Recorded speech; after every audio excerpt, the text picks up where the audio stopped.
a second video today. Oh, you are spoiled, but spoiler alert, I'm testing out my new microphone that I got since some of you guys were complaining about that. RGT is a man of the people and listens to complaints, but you might remember a story that happened towards the end of 2023, but really it has its roots much deeper than that. And that, of course, was the scam game known as The Day Before. Now, I never really covered The Day Before on this channel before, but I always thought it was an interesting sort of concept, and just watching the rise and fall of games like this always definitely piques my interest. Now, if you're unfamiliar with what The Day Before was, it was essentially supposed to be the MMO open world survival horror game that people had been waiting for, essentially a Walking Dead, Dead Rising style game, except it was a whole big world with interesting elements happening, and of course various things happening at random.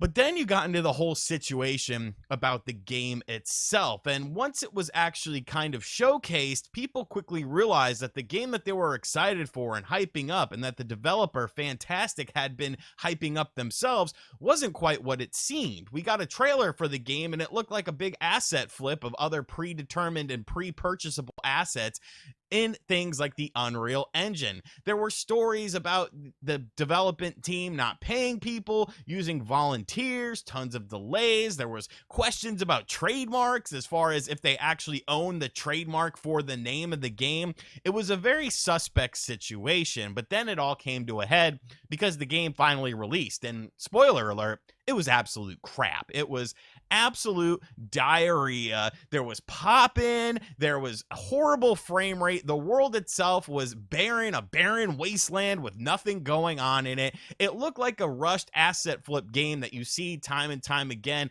on things like Steam and especially the Nintendo Switch eShop. There was no sort of quality with this game, and considering how much people were invested into this game, either rightfully or wrongfully so, because they probably should have seen some warning signs on it, people bought the game, and 4 days after the game came out, the company announced their closure. The game was a huge flop for them commercially. They used the money that they got from the initial sales to allegedly pay back other people that they owed money to, and that was it. The game is now pulled and you can't play it anymore. So this was a huge disaster that obviously this all has to fall on the development team. They are the reason this game failed, right? They are the reason that this game got such the ire of the gaming industry and people within it, because of the fact that, you know, they released a bad game. That's the ending of this. That's the closure, right?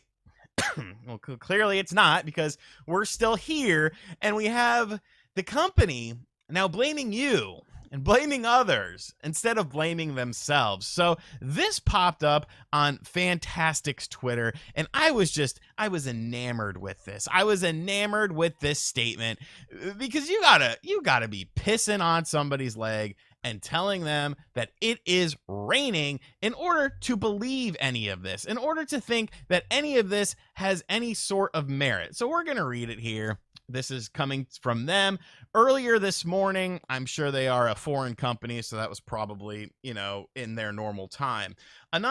Recently, a lot of misinformation has emerged on the internet from supposedly anonymous sources. Fntastic provides an official response to these statements, because people are definitely going to believe your response instead of the fact that you released a terrible game and pulled it after 4 days. Anonymous people allege that we deceived players. Hi, I'm not anonymous, and I will say you deceived players. We worked hard and honestly on the game for 5 years. We didn't take a penny from users, didn't use crowdfunding, and didn't offer pre-orders. You offered wishlist on Steam, though. Even after the game closed, we, together with the publisher, returned money to all players, including forcibly issuing refunds to those who did not request them. How many companies return money like that? We are not a fly-by-night company. We've been operating since 2015 and always have conducted our business honestly. You know, saying something like how many companies return money like that, all you're doing is casting that doubt. All you're doing is trying to shift the blame and take the blame off of you. Well, you know, we hyped you up. We said this game was going to be awesome. We showed you gameplay and stuff that was just asset flips, and we lied to you the entire way. But hey, at least we gave you your money back. You can trust us. We're good people here. Moving on. Anonymous people allege that we deceived the investor. This is not true. We still have a great relationship with our publisher. The closure of the day before did not affect our partnership. Since 2021, we've had a New Zealand venture called Fntastic, and for a successful game, Prop Night, which sold almost 1 million copies. Prop Night also co-financed the development of the day before.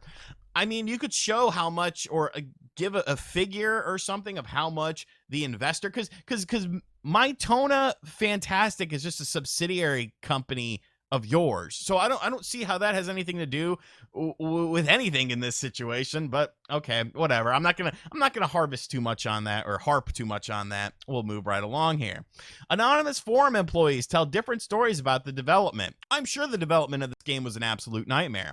We're unsure whether these employees are real or not, but we've had excellent relationships with our team. Despite being a small indie company with a limited budget, we assisted employees with relocation and healthcare and helped some of them to buy equipment and with their mortgages and other personal matters. We offered an extra non-working day of each month, vacation pay, and timely salary payments, along with the option of working remotely. Our low churn rate and the fact that half of the people who left returned to the company demonstrates our positive work environment. 100% of the team did everything they could to make the day before a success.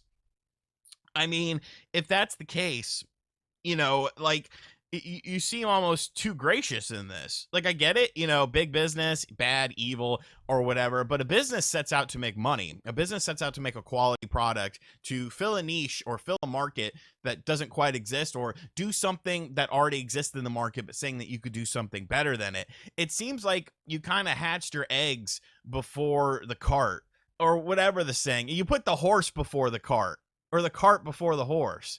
Yeah, the cart before the horse. Look, people, I'm not the most intelligent person here, but you put the cart before the horse when the horse needs to be put in front of the cart. You need to be making money and generating money in order to offer these sorts of things. Is it admirable that you did this? Yes. Was it necessarily the smartest decision, though, for your business if financially you could not afford this and everything was hinging on this one game that was supposed to come along and revolutionize everything? It wasn't exactly the smartest decision. Who made money on the day before? Certain bloggers made huge money by creating false content with huge titles from the very beginning to gain views and followers, exploiting the lack of information about the game's development. Their actions triggered a gold rush among content creators due to the game's pre-release popularity. Well, now you're just calling me out. You're saying that, people like me and people in my field and people who made videos on this topic were just doing it to defame you and to make money. Look, every person on YouTube that does this as either a serious side hobby that is monetized or does this full time, yes, they want to make money. Spoiler alert. I don't think that's a huge revelation here. But to blame people for talking about the game, the way that the game was presented, the way that the game came out, like, are you blaming IGN, who rated this game a 1 out of 10? Like, is this their fault too? Like, this just seems like shifting the blame. You're not in all of this. You have not put the blame on yourself for any of this. And if anything, it gets worse with this last statement here. Why do you say that the game release is not the same game in the trailers? And why was that game closed? We implemented everything shown in the trailers, from home improvements and a detailed world to off-road vehicles. We only disabled a few minor features like parkour due to bugs, but plan to include them in the full release. Remember, the experiment where you're asked to count pink objects in a room and recall the blue ones, you won't remember any of it. It's all about focus. The negative bias instilled by certain bloggers making money on hate affected the preconceptions of this game. Look at the unbiased gameplay like Dr. Disrespect stream at release. Despite the initial bugs and server issues, he liked that game, which we fixed later, and the game received improved reviews over the weekend. Unfortunately, the hate campaign had already inflicted significant damage. By the way, after sales closed, many people wrote to us that bloggers had deceived them and that they liked the game and they asked for access. We also heard that petitions were created to continue development, and on the black market, the game's price exceeded $200, and some people even made their own mods. We are grateful to all the senders of mail who expressed support and appealed not to give up and to continue work. We encourage you to subscribe to our social networks to know what will happen next. So because one streamer, Dr. Disrespect, liked the game, he had a decent time with the game, that means that everyone else is wrong. Look, I like games that people don't like. I dislike games that people love. like Pal World, because I've been hearing that y'all have been raking me over the coals in the like-dislike ratio. The hell's up with that, man?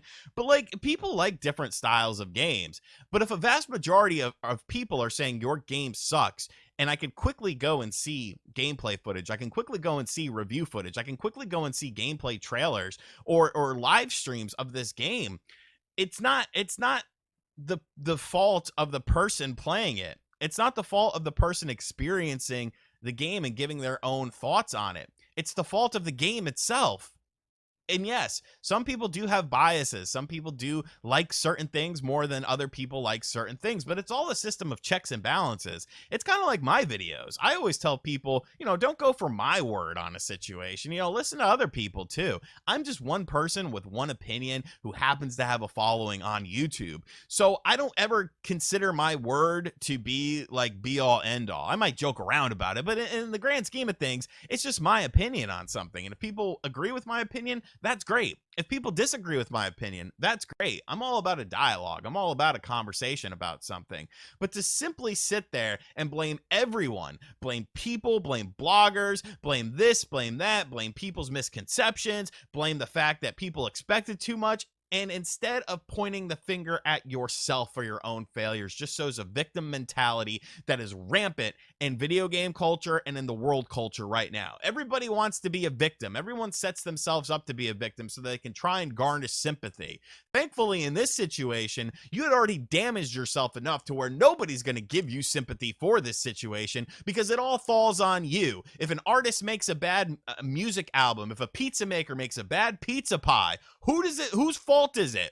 Is it the people's fault who are trying to enjoy the entertainment or the pizza? Or is it the company's fault for making the product? Like, this is such an open and shut situation, but they want to play the victim. They want to be like, boo-hoo, look at me. I deserve sympathy because people were mean about my shitty game. Get out of here. Don't make any more games. People like you are the problem with the video game industry. The video game industry needs an enema from these fly-by-night, because you are a fly-by-night company who make these asset flip games and try to fool people and convince people that they're going to be something more when in actuality they're absolutely nothing. Nothing but a scam. All right. So that got a little worked up over that, giving the microphone, giving it a check through its paces. Let me know what you think of this in the comment section down below, though. Are you riding with the Day Before Fntastic people? They're good people. Or do you have a brain and you understand that this is just PR to spin things into a victim mentality? And as always, guys, thank you for checking out this video. If you are new to the channel, make sure you hit that subscribe button. Give me some feedback on the new mic, how it sounds, all that sort of stuff. Like I said, I got to hone it in a little bit, but we'll be working on that. And as always, I'll catch you guys on the next video. Later.